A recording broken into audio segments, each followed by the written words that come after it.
Laugh for the health of it. Presenting comic Debbie Ennis. I want to thank you all for coming out tonight. I really do appreciate it, and I do have a packed house. That's really good. I do want to remind you the old saying, you get what you pay for. So according to that box over there, all I have to do is be as good a can of peas and a box of rice-a-roni. Did anybody here have to get a babysitter tonight? It'd be really good because I can't see a thing out there. I remember my days when I had to get a babysitter when my daughter was younger, and I always hoped that I would get a teenager as opposed to having to rely on my husband. I mean, don't get me wrong, he's a really great guy, but when I would get a teenager, I would get out of the house a little bit quicker. Her list would go something like this. I have my cell phone on me, call me if you need me. Snack time's about 7 o'clock, bedtime 7:30, and I'd be out the door. My husband's list, a little longer, a little bit more detailed. It goes something like this. I got my cell phone on me. Don't you dare call me. Figure it out for yourself. Sticking a spoon in a pint of Ben & Jerry's and putting sprinkles on it is not an appropriate snack for a 3-year-old.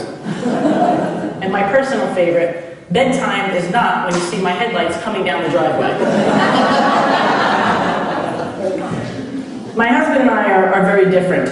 I'm an energy-sensing, positive thinker. And my husband, well, he's a typical guy.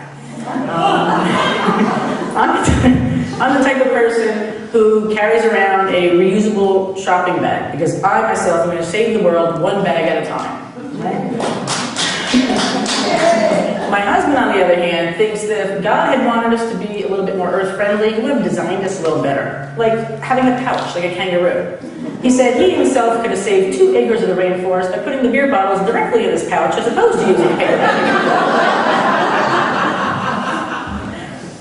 Now, when my daughter was younger, kids are very intuitive. They pick up on how you are, and she, at a very young age, realized how Dad was and how Mom was and how we saw the world.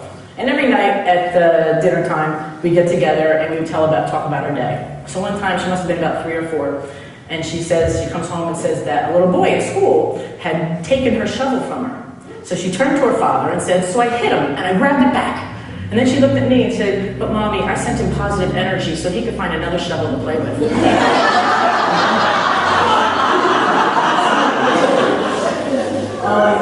It's been said that having only one child doesn't really qualify you as a parent. And I do agree. Your more refined skills come in when you have 2 or 3. I mean, it's really not very difficult to figure out who wrote on the living room wall, who left the front door open, who painted the cat's tail red, when you have one kid. Or, although the front door might be difficult if your husband's home. But I have had many sleepless nights. I have had plenty of clothes. I've had plenty of sleepless nights, looked like hell for many sleepless nights, and had many clothes ruined from my daughter's imitation of John Belushi in Animal House. Who here enjoys infants? And again, I can't see a thing out there, so assuming somebody has their hands up. Yeah, not me. I do not enjoy infants at all. I can't understand how someone could be around a non-speaking, sleep-deprived, totally dependent individual. That's like living with my ex-husband. And then when they become toddlers, we're not talking it's not any better, and it gets a little worse. Now you got a mobile, foreign-speaking, picky eater. Again, a lot like my ex-husband. I'm into teenagers. I have an inherent need to feel stupid and out of touch, and teenagers pretty much fulfill this on a daily basis. But teens, being the positive thinker that I am, I see the good in teens. I really do. They help keep you on your toes mentally and physically, and who can't benefit from that, right? And as I'm getting older, I can really benefit from that. So I would say, I tell people, forget luminosity. Debate your child's latest hairstyles or clothing choices, or better yet, discuss the proper use of electronics. That alone should gain you 25 IQ points. And physically, they keep you on your toes as well. I don't go to the gym anymore. About 6 months ago, I stopped going to the gym. I just do laps around the obstacle course in my daughter's bedroom.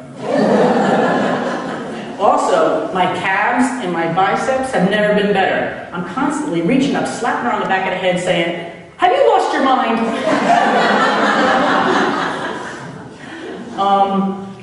Well, I'm very serious about not liking. I shouldn't say that word. I was always afraid of being my daughter as an infant, and I also just wasn't inclined to figure out what she wanted to say. Just talk to me, tell me. It's like people open the refrigerator and say, "What do you want? Juice, milk, leftover steak from last night? What do you want?" So in order to get through my daughter's non-speaking years, I taught her sign language.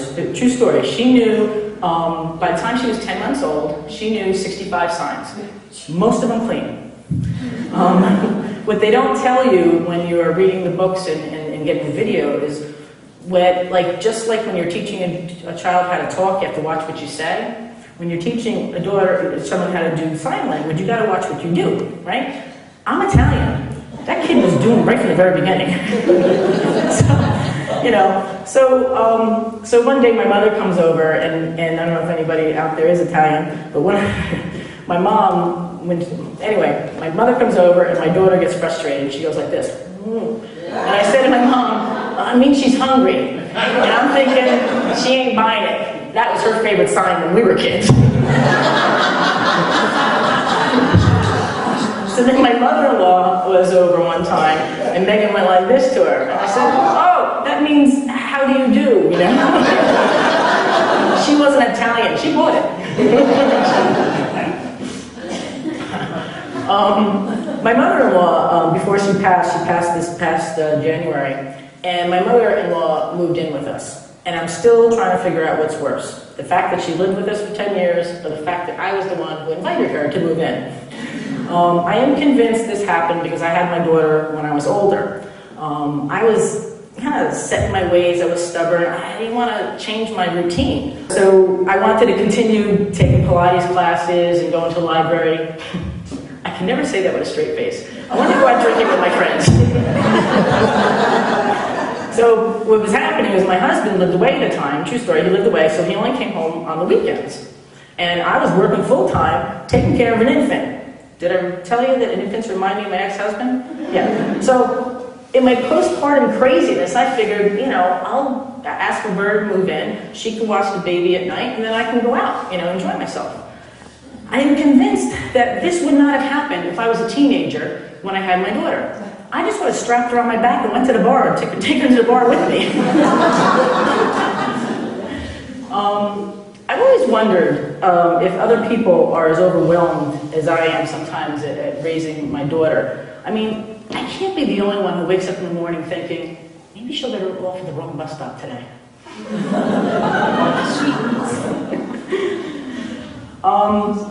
I think, I gotta admit that I just sometimes don't know what I'm doing. I just have no idea what parenting. And, wow, that felt quite refreshing. I liked admitting that.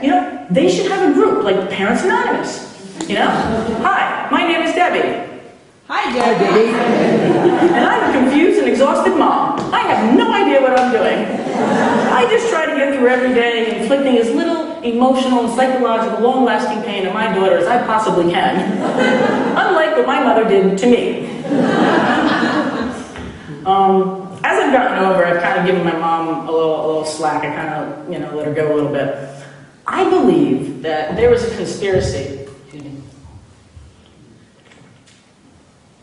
I believe there's a conspiracy against kids when I was younger. And all you have to do is look at your local playground in the 1970s, okay? The playgrounds now are unbelievable. But when we were back, I'm sort of assuming you're about the same age as I am. When we were younger, we didn't have those nice fluffy chips that they have down there, or that rubber that they had. We had grass if we were lucky. After 2 weeks, it was solid dirt. A scraped knee, or an elbow was a given anytime you walked on a playground. But some of the equipment, think about some of the equipment they have. So, slide, pretty innocent, right? But nowadays, you can hold your kid, you go down the slide. In my day, if it was foggy, you couldn't see the top of that slide. Right? 17 deep, going up, walking up. You take your juice box on the way up because you're exhausted, because you're walking up there, and it's metal. So I'm from Jersey, 95-degree day, you are burned. Right? So they're coming down. Now, again, this one, oh, look, the Johnny, move over, your sister's coming down. No, we had to say, hey, watch out, I'm coming. Because you'd be shooting down that thing and knocking everybody out of the way. And you don't even need wax paper. I personally had built-in wax paper. I had polyester pants. I was just shooting down that thing. Then, this is my most least favorite. I have to know the man. I know it's a guy, because a woman would never do this to a child. The man who invented that spin thing, right? In the beginning of the year, you go, there's two ways. You either spin it going around like this, or you run. Most of the people ran. So in the beginning, you're just running like this. By the end of the year, you're holding up here because you're running in a ditch, because it's a ditch around the thing, right? You're lucky if you get tossed off like a piece of paper. You might get scratched, maybe chip a tooth, right? The other thing is, other than that, you swung off and you're puking your lunch up in the bushes and you never live that down with your friends. That's the worst part of it. Then we have the seesaw. Again, seemingly a very innocent thing. Again, nowadays it's a little thing and you're just holding little Susie and she's going up and down, right? Not in my day. This thing was so far up. I lived in North Jersey. On a clear day, when you're up, you can see the Empire State Building from my It's like, oh, there it is, okay. And sometimes it'd be very nice, it's cooler up there and wonderful. Inevitably, you'd be up. The school bell would ring, that kid would take off, and you go shooting down like a rock.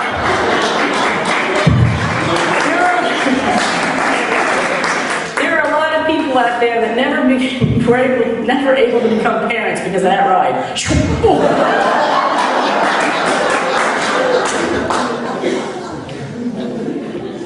This one, the monkey, I remember Monday morning we all came in and they had the monkey bars. And it was amazing. We loved it. But we lost 12 kids in 1 week. Broken bones, busted knees, everything. It was mayhem. That one was just horrible. But none of that compares to the barnyard animals on a spring. You know what I'm talking about? I never understood, but there was like cows and pigs and chickens and ducks and all that kind of stuff. I don't understand that, but these big springs, at first they're really cool. You're just enjoying to get your little stirrups there, you're going back and forth. It's a really good ride. About 6 months though, the springs loosen up, right? So you're really going. Now, when you're a kid on a playground in my school, the cow was good. You could trust the cow. How's it going? The pig, if you're a little adventurous, only the 6th graders and up went on the rooster. That sucker, that was so loose. I mean, I don't know why, it was maybe the popular one or whatever, but that was like one of those mechanical bulls. It went all the way around, up and down, right? It was all over the place. And you just knew not to do that. Well, we had a new girl one year. She came in, she was about 2 days in school. Her name was Susie Bigelow. And Susie Bigelow, very nice young girl, and she decided that she was going to ride on one of these things. We were really good kids. We really had a good group of kids. So, and Susie Bigelow was what you would call heavy set. So she's walking towards the rooster, and we're like, and we're good kids. The way I figured it was that week we had a lot of those standardized testing, and we were just tired of filling in dots, so we kind of wanted to see a little action. So nobody said anything to Susie Bigelow. Susie Bigelow gets on the ride. At first, she's doing pretty good. Yeah, she's having a good time.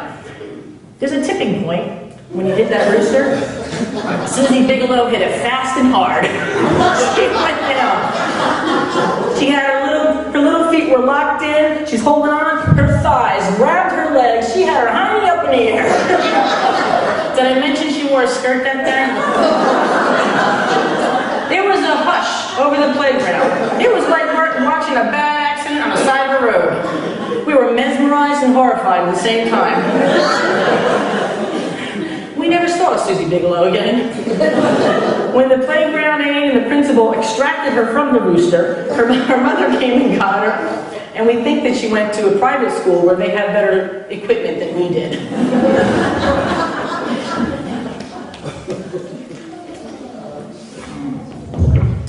Are you kidding me? That is my favorite saying. Anybody who really knows me well probably says, yes, I overuse it. But it's so universal, it works for everything. I mean, imagine your husband comes home and he says, you got a raise. Are you kidding me? Right? Then your wife comes home or comes in and she says, I spent $700 at Kohl's. Are you kidding me? Your son gets suspended from school. Are you kidding me? My personal favorite, when your 45-year-old sister says she's pregnant with her third child. Are you kidding me? Now, with this phrase, you could always add an extra word for emphasis. Like the time I backed into my husband's 6-month-old Dodge Charger. Are you freaking kidding me? And that is a true story. So, this phrase came to me, I was 9 years old, and my mother called me up to my room and she asked me to, she wanted to show me how to make my bed properly with hospital corners. Is anybody familiar with the sick ritual? Okay. So I'm 9 years old and I'm just watching this, and I just innocently asked, I said, so why does it have to be so neat? And she said, what will people think? And that's when it hit me. Are you kidding me? Who are these people? And what are they doing in my bedroom? but this added, like I had a fantasy when I was younger that my parents would go away. Not get killed or maimed or hurt, and just go away. Come on, I know some of you have the same fantasy. I'm not the only one here. So, in a way, in my mind, I'd be watching the Brady Bunch, and those people would knock on my door and demand to see my bed sheets. I would take them to my room, I would throw back the bedspread, they would gasp in the horror of the ugliness of it all, and take the mother away.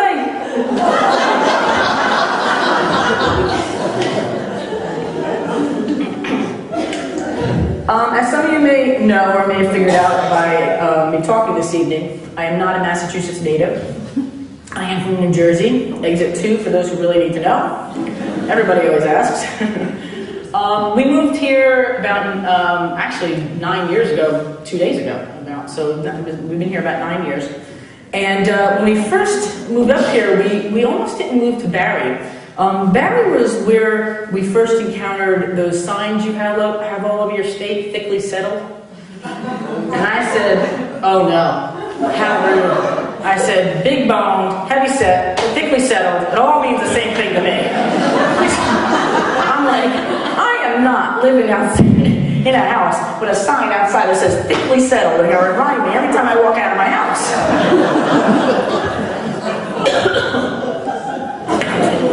I'm thinking, it was basically the same concept when my husband and I were looking for a car. He wanted a Honda Accord XL so bad, and I said, there is no way that I am having the letters XL plastered on the back end of everything I own. I don't care how good the car is. So you have to understand, I'm 3/4 Italian, all right? Most of my family is thickly settled, and that includes the guys. I want you to picture this. You got a can of Play-Doh. Take off the top. Dump the Play-Doh here. Take a gobstopper. Put the gobstopper right on top. That's what the women look like in my family by the time they reach 50. I'm thinking, there is absolutely no way that I'm going to invite my great Aunt Josephine over, little 4 foot nothing, over to my house. She'd see that sign, grab stick a hard salami in her purse, that she carries around just in case an antipasto breaks out, and beat me with it. And then, seriously, I was like, what is this sign? So someone explained to me, oh, no, it means that the houses are closer together. I said, are you kidding me? Have you people been to New Jersey?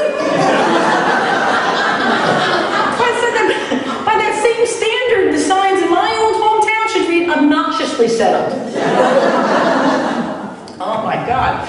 So But some people don't understand that you call it, it was DCF, I think up here now it's DSS. Well, for a while, New Jersey didn't have a Department of Family and Children. We didn't need it. Basically, if your kid was acting up, you open your window, your neighbor would reach in, slap your kid on the back of the head, you shut the window, and you go home with breakfast. Houses are really that close together. When I first came up here, true story, my daughter was going to be going into kindergarten, and one of the things I was worried about is how are they going to teach her how to say the letter R? I said to my husband, are they going to actually say R? They say ah? Like, how are they going to do this? But then I found there was a little bit more to worry about, because it's the terminology that you folks use. So one of the ones I was in, I was somewhere, and someone ordered a grinder, and I'm looking, and I'm like, grinder? I said, isn't that what you do in the back of a 57 Chevy when you were 17 years old? I mean, it's a sub, folks. It looks like a sub. I don't know where you get the word grinder at. The other thing is, I saw it said triple decker, $60,000, and I'm thinking, oh my God! And because a triple decker to me is a sandwich with 3 pieces of bread. That's going to be one hell of a sandwich. A triple decker to me is a triplex. That's what we call those.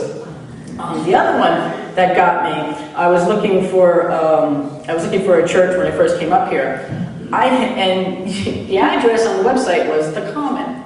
We don't have these things in Jersey, so I was driving around for 45 minutes looking for Common Street before someone filled me in on that little gem. The Common? Actually, now the website of my church actually has the address. I said, excuse me, you need to put an address on here. Save some people some trouble. When my daughter, when we first came, she was going to kindergarten, and one morning I was making her lunch, and I decided to put in 2 juice boxes so she could have enough to drink. And she said to me, she says, no, Mommy, I don't need a juice box, I'll drink from the bubbler. And I stopped and looked, and I said, the bubbler? I said, sweet, what do you mean? And she said, drink from the bubbler, Mommy. And I said, okay. And I really started, I want to tell you, I honest to God started to panic, because I'm thinking, she's young, she hasn't been in that many restrooms. I'm picturing her going into the toilet, flushing it, it's bubbling up, and I'm thinking, so I said, Megan, explain to me exactly what you're drinking from. And she said, Mommy, you push the button and it comes in an upside down view. I said, oh, a water fountain. And she said, I swear, she was both hands in her head, she goes, Mrs. Sheldon calls it a bubbler. She's a teacher. She's smarter than you.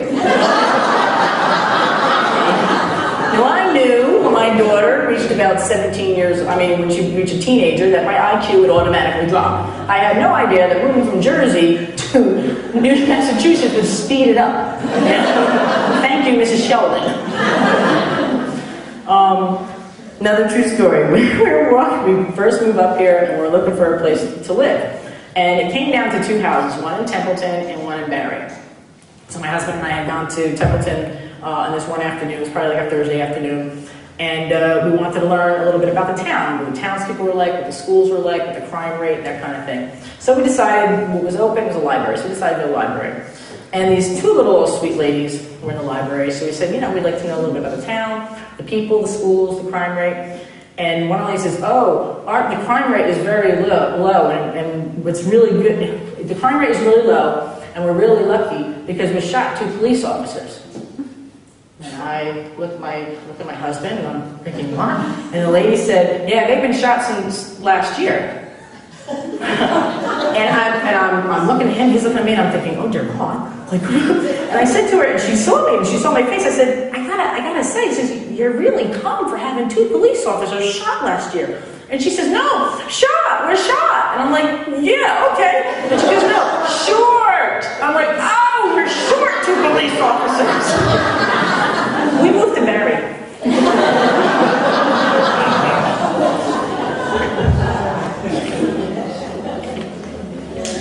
I always thought, when I was younger, you're a new mom, and I think,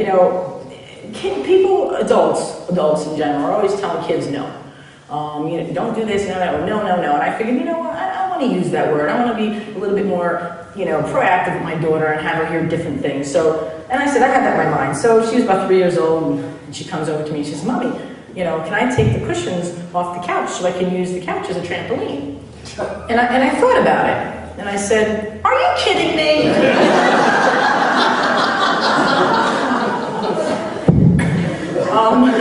When we were growing up, my brothers and sisters would always joke around with my mom and dad and say, we're going to pick your nursing home one day. You better be nice to us. Now that I'm older and I have a child, not so funny. Actually, that's a little scary. Now, when you have 2, 3, 4 kids, some people have 7, whatever, it all comes down to a vote. Where are mom and dad going to go? Where are they going to live? And, so if you got one kid remembers, she didn't let us date until, we were much older, and say, snake pit nursing home, and get that rejected. But then one of them will say, come on, Dad gave us all down payment for our first car. Oh, okay, Sunrise nursing home. It's a little scary with me. I have one kid. I don't have anybody to help counteract her negative memories, maybe it's spinach, snake pit. Maybe take flute lessons. Snake pit? Not about a date till I was 17. Snake pit, snake pit, snake pit. Now my husband gets a kick out of this. He says because his family averages age about 67 years old. Mine, we live to about 90 or so. And he says, I'm just going to be up in heaven, beer in one hand, remote in the other going, I told you should have given her a cell phone.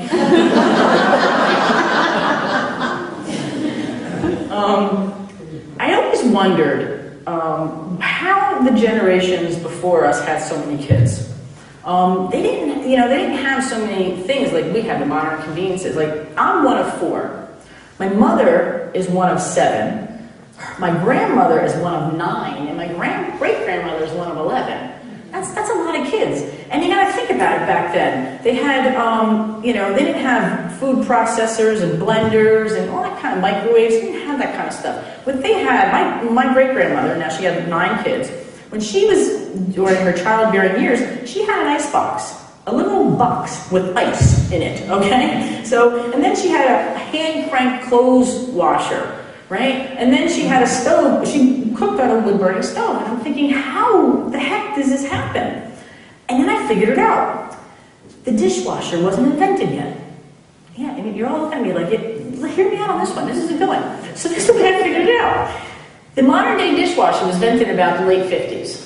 Most homes did not have them until about the 70s. And the 70s is when the population started to dip. So I took my little brain, I said, it's got to be that connection, right?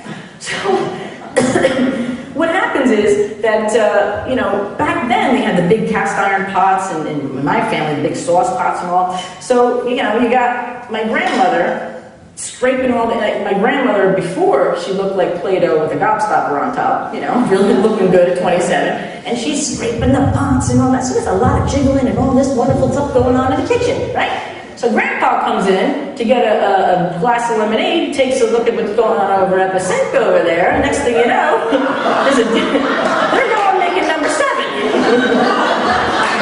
Right? Nowadays, what happens? And it could be either one, husband or wife, I don't care, I'm not discriminating here. They walk in and they see this. The dishwasher. And they're like, oh dear God, give me a beer, I need to go to and wash the game. There's like no kids happening. I also thought one time about why people, as we get older, and I say we because I am in that category now, we get cranky as we get older. Don't you people sit around thinking about such things like this? No? I do it all the time. So anyway, I wonder, why people get cranky in their old age. And I learned why firsthand. I happened to be at a local college, and while on the campus, I saw this, I guess the kid was about 24 years old, good looking, nice build, walking down the hall.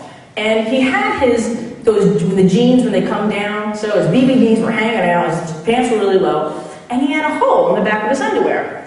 And I saw the butt cheek of a very good-looking young man. And I felt nothing. Not only that, I'm thinking, does his mother know how he's dressed?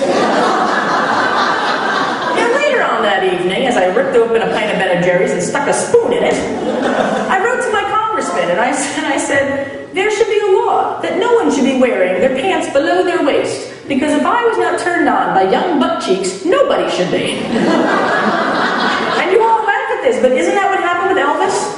When he was filmed from the top up? Do you think the youngsters did that? No, it was the old people, the cranky old jealous people who didn't do that. How many people here have at least 2 generations born after them? So you have kids and you have grandkids? Yeah. All right, good. I always remember that old saying when they would say, I hope you have a kid just like you.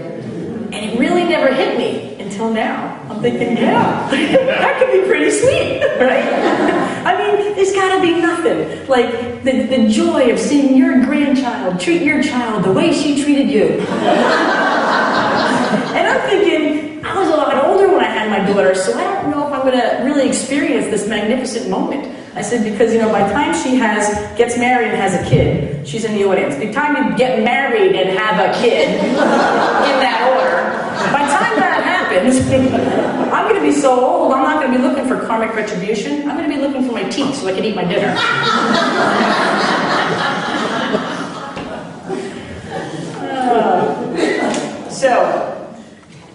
As a social worker, I do a lot of classes, and I've done a lot of workshops over the years. And one of the things I do is parenting education classes. And they go over about like a lead balloon. You just don't, not a lot of people don't come to them. So I figured I would read books, I'd see videos, and I'd attend a lot of workshops. And I did, to develop a parenting workshop that I felt was comfortable. And from all of that, all these things that I did, that's when I came up with this, idea of a comedic parenting workshop, because a lot of the information I got was quite funny. So, I remember one book, it said that you shouldn't praise your kids too much. And I'm thinking, oh yeah, I can see how that could put a kid right over the edge. Stop praising me! I'm sick of it! Right? And then another one says, you should be friends with your kids. Don't even bother. It's all going to come to a screeching halt the minute they tell you they want a piercing or a tattoo. I mean, really, what friend is ever going to discourage another friend from that? Right? The other thing is, and one of them said, and this one could be quite dangerous. This one said, you might have to, how do they phrase it? You might have to utilize a timeout up to 60 minutes. And all I could say with that is good luck. Because this is the way it's going to look. You're going to give your 12-year-old a 60-minute timeout. Minutes 1 to 12. They're going to go from being pissed to calming down, a little bit of reasoning, to maybe figuring out what they could have done better the next time. Minutes 13 to 60, they're planning your death. That's way too much time for a kid in their room when they're annoyed. There was another one that said, it was a video that said, and I quote, one should treat all of their children in equal measure. Oh, that sounds like a little bit too much like a one-size-fits-all. Folks, it doesn't work for dresses, and it doesn't work for kids either. Some people, sorry, my mouth is dry. I meet with a lot of adults and teens. I do work with a lot of teens. I do enjoy them very much. And sometimes I'll meet with the parents alone. And right off the bat, some of them don't like my advice, especially when I say something like, sometimes they don't like it when I suggest that they let their kid go. When their kid says, I'm out of here, I just can't take this anymore, and let them leave. And I said, Dad, how can you do that? They've got no car, no money, no place to live. But I said, yeah, and they don't have any place to go. So let them go. Why should you be the bad guy holding them back? Right? So I said, later on that night, when they come back after spending their $14 in allowance money, and they're done hanging out with their friends at the park, don't let them in. Remind them of the things that they're going to miss out on. Tell them that you will not be what's holding them back any longer. Tell them they'll be selling out if they came back for a home-cooked meal, a nice bed, and clean clothes. You will not be the albatross around their neck any longer. Then shut the door, turn off the light, and go to bed. The next morning, when you go to work, open up the back door of your car, wake your kid up, and tell him to get to school. And for good measure, tell him to practice safe sex, because he does not want to be dealing with this in 15 years. He wants to put that hell off as long as he can.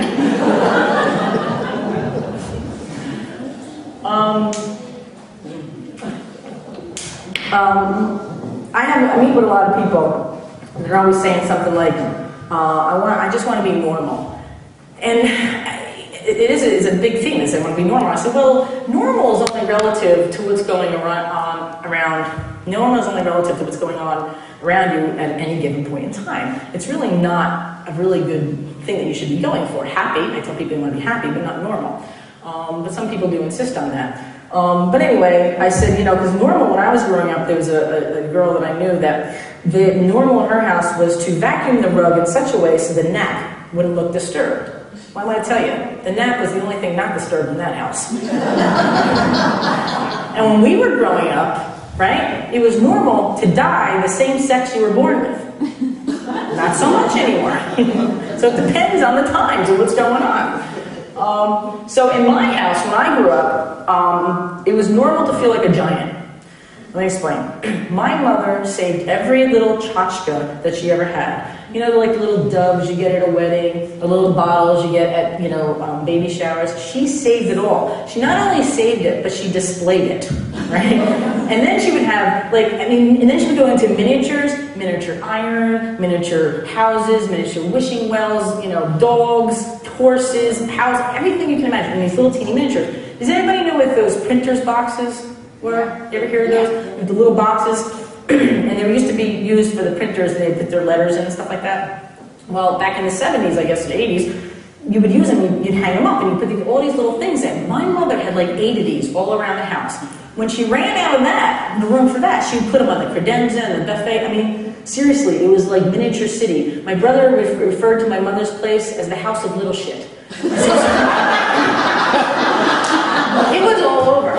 It was normal when I was growing up. You had to take your coat off outside, because if you tried to take it off inside, it was a catastrophe.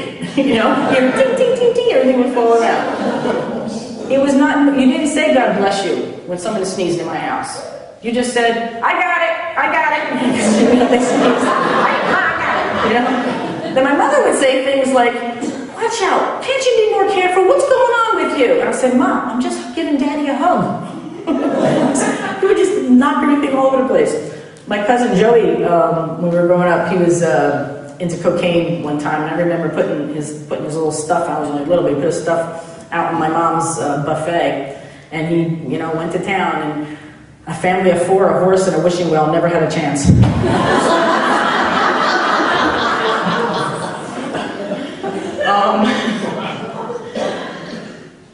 When I got older, I was, I got out of my mom's house, and so I could, have my own place. I could do whatever I want, and I didn't have to hear, what would other people think and all that, or so I thought. She would come over and visit, and we would, I'd do some of the dishes, but some of the dishes I'd leave in a sink when we go out. And she says, "What are you doing?" I said, "We're going out." She goes, "Well, what will people think?" I'm like, "That I eat?" I said, "Mom, where do you want me to put them, on the couch?" She's like, "Don't be so fresh." And I'm like, "No, seriously, Mom, who are these people? What are they doing in my kitchen when I'm not home?" For God's sakes. I'm like, "Oh, dear God."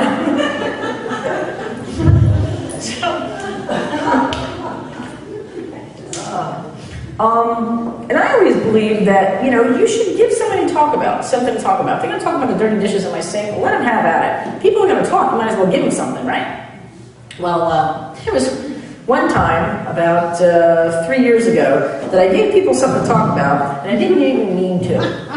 Here's the thing. I have an issue. I think I got this from my father. But I have when I'm in the morning when I'm getting dressed, like this evening. Actually, I decided on this outfit. Oh God! I decided on this outfit, but it took me about 5 or 6 tries to get this right. I'm not very fashion forward and don't have a very good fashion sense. So when I have a certain day, if it's a busy day, I'm constantly getting dressed and changing and all that. So it was one day. I was the PTO volunteer coordinator, and we had the PTO book fair, and I had one person was short. So that day I knew I was going to be going to work, going back to the book fair, going back to work, and then afterward I had a meeting. So I had to pick an outfit that was going to be, fit all of this stuff. So I got dressed, and I went out for the day, and I did everything, and met people. I met the principal of the school, I met all these people, I met my clients, the whole 9 yards. So I come back, and I'm in my bedroom, and my husband comes home, and he says, "Babe, I can see your bra." And I went, "Well, it's a thin shirt, it's a thin colored shirt, And he says, "No, I can see your bra." And I'm like, what are you talking about? So I go and I look in the mirror, and I had worn my black bra with my pink shirt all day long. And that's when I knew that I wasn't in Kansas anymore. Or I should say Jersey anymore, because any one of my friends, if I had walked out like that, they would have said, hey, what's with the whole Madonna thing going on? Not one friend in Massachusetts said anything. So I called one of my friends and I said, did you notice how I was dressed, today? And she said, yeah. I said, and she says, well, I thought you were just, trying a new thing. I said, trying a new thing? I said, I'm 47 years old, not 27. I said, would you tell a friend they have spinach in their teeth? Would you tell a friend their fly is down? A 47-year-old woman wearing a black bra with a pink shirt walking the streets of Barrie. It's the same thing, folks. Yeah, tell her, for God's sakes. I'm like, oh my God. So I called the PTO president. I called the PTO president and I quit. So there's one thing I have to read this because I didn't prepare this, but there's one thing one final thought I'd like to add. There's a quote that I really like from a peace activist named Wavy Gravy. Has anybody been familiar with this guy? He's the one I think had said in Woodstock that we're going to have breakfast in bed for 40,000. He's been around for a while. Anyway, he says, we're all bozos on the bus, so might as well sit back and enjoy the ride. And I love this quote. It helps me through my most embarrassing moments, of which I have quite a few. It reminds me that everyone, at some point in their life, is a bozo on the bus. It helps me to keep reaching for whatever it is that I want, even if I make mistakes or I have setbacks. The best way to get through such moments is to love yourself through it. While life can be so absolutely wonderful, it can also be extremely difficult or painful. The one thing that's so universal is you can heal anything with love.